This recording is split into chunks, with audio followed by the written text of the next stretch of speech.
True love ba ang hanap mo? Ngayong araw ng mga puso, hindi lang sa kapwa-tao makikita ang tunay na pagmamahal. Dahil dito sa Philippine Animal Welfare Society, mula February 12 hanggang 14, bibigyan ng organisasyon ng pag-asa ang kanilang mga rescued cats and dogs na makahanap ng kanilang true love o isang individual na mag-aaruga sa kanila at magmamahal habang buhay. Layunin ng inisyatibang ito na mabigyan ng panibagong pagkakataon ng rescued animals na maranasan ang init ng isang tahanan at pagmamahal, kahit mula sa mga taong hindi pa nila nakikilala. Karamihan sa rescues na naninirahan sa POS ay iniligtas mula sa mga nagdaang bagyo, pagputok ng bulkang Taal at mga natagpuang sugatan sa kalsada na dinadala dito sa shelter para maalagaan at ma-rehabilitate. Ang first date na inilunsad noong 2018 ay nagbibigay ng pagkakataon sa pet lovers na makasama ang isang aso o pusa sa loob ng 15 minuto sa komportableng pasilidad ng POS. May kasama ring snacks para sa handler at sa rescue animal na i-assign sa kanila.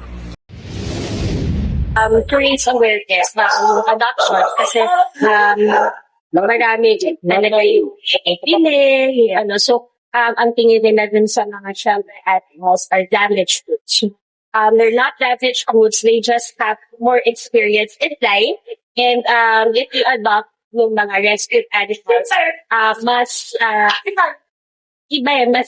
ramdam nila na you save them. And in turn, sobra-sobra yung unconditional loving.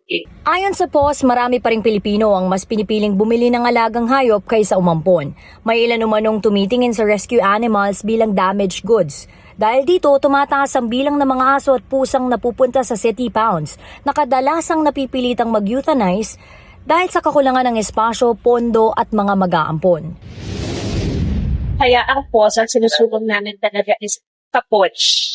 It's preventive, it's safe for the animals, we did healthier and food. So, instead of buying, give them a second.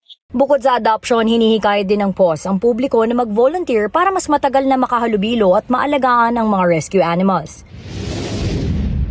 Anybody, as long as you love animals and you commit to being responsible, even if sa una hindi ka ganun siya responsible yet, matututo ka naman. Oo nga. Yeah, anybody can learn. Volunteering. Yes. Just take the lead.